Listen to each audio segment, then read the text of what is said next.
Hey, c'est Logan et je te propose un petit récap de ce qui s'est passé cette semaine dans la pop culture. Bienvenue dans Pop Actu.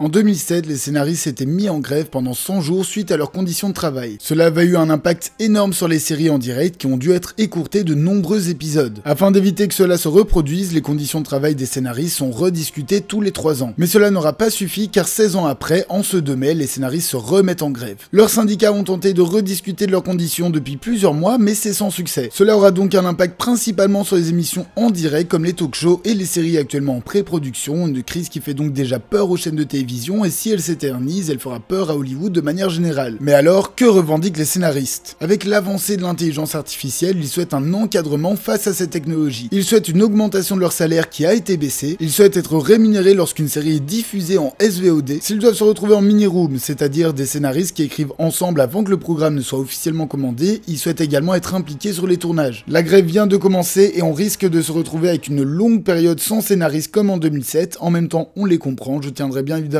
au courant de l'avancée de celle-ci dans les prochains épisodes. Après Army of the Dead et Rebel Moon, Zack Snyder semble bien parti pour continuer avec Netflix. Celui-ci serait maintenant en préparation d'une nouvelle série animée pour la plateforme baptisée Twilight of the Gods. Nous n'en savons que très peu à l'heure actuelle, si ce n'est que la série s'inspirera de la mythologie nordique. La série est en projet depuis 2019 et vient d'annoncer son casting et y a pas à dire, c'est du 5 étoiles. Mais le plus impressionnant reste le fait que le studio qui s'occupera de l'animation de cette série sera le studio français Xylam. C'est un studio que vous connaissez forcément car ils étaient aux commandes des séries Oggy et les Cafards ou encore Les Zinzins de l'espace. Depuis 2019, le studio tente de se lancer dans l'animation plus mature en ayant par exemple animé le film J'ai perdu mon corps de Jérémy Clapin. Bref, tout semble sur la bonne voie sur ce projet qui a d'ores et déjà l'air dantesque. Le tournage du film Le Déluge vient de se finir. Il s'agit d'un film du réalisateur italien Gianluca Giudice qui parle des derniers jours de Louis XVI et Marie-Antoinette. Au casting, nous aurons donc Guillaume Canet en Louis XVI et Mélanie Laurent en Marie-Antoinette. Mais nous pourrons également retrouver Hugo Dillon, Tom Hudson, Roxane Durand, Anouk Darwin-Homewood, Vida Larzoni et Fabrizio Rangione. Une première image a été dévoilée mais pas encore de date de sortie. La 5e et dernière saison de Stranger Things est pour le moment mise à l'arrêt. La raison est simple, les frères Duffer soutiennent les scénaristes en grève. Ils l'ont annoncé sur Twitter en clarifiant une chose qui n'est peut-être pas forcément connue dans l'esprit commun, l'écriture ne s'arrête pas quand le tournage commence. Souvent, sur un tournage, les scénaristes sont sur le plateau et peuvent réécrire des scènes, rajouter du texte ou ce genre de choses, leur présence est donc primordiale. Les Duffer ont donc tenu à montrer leur soutien et ont expliqué qu'ils ne continueraient pas la production tant qu'un accord ne serait pas trouvé pour les scénaristes. Dommage pour nous, oui, on devrait attendre un petit peu plus, mais si ça peut permettre à des personnes d'avoir de meilleures conditions de travail, c'est une concession qui est à faire. Si tous les studios se mettent à prendre des décisions de ce genre, ça bougera assez vite, par exemple les films Blade et Thunderbolts de Marvel sont eux aussi à l'arrêt. The Morning Show a été renouvelé pour une 4e saison chez Apple TV+.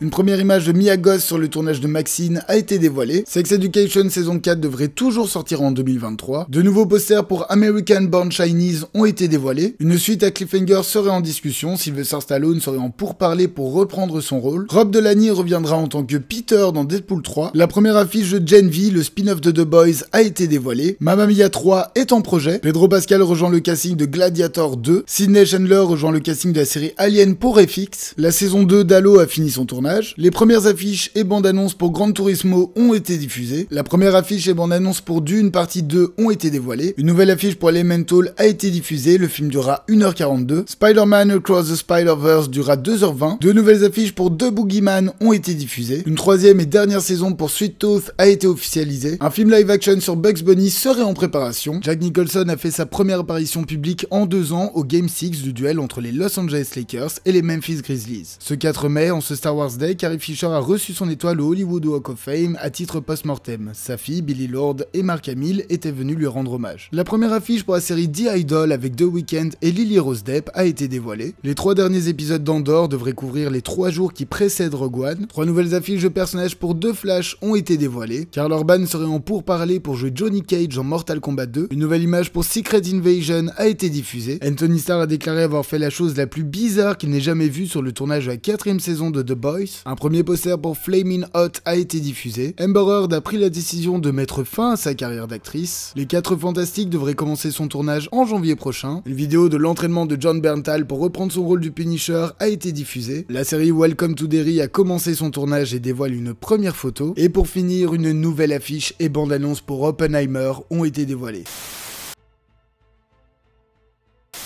Jeanne Vaubernier est une fille du peuple qui rêve de s'élever socialement. Son amant, le comte du Barry, va la présenter au roi Louis XV et c'est le coup de foudre. Avec elle, le roi retrouve goût à la vie et va faire d'elle sa favorite officiellement, mais cela va causer de nombreux scandales car personne ne veut d'une fille des rues à la cour. Le film est avec Maïwenn qui aura eu de nombreux dramas sur son plateau, mais qui signe aussi le retour de Johnny Depp sur grand écran, sortira en salle ce 10 mai.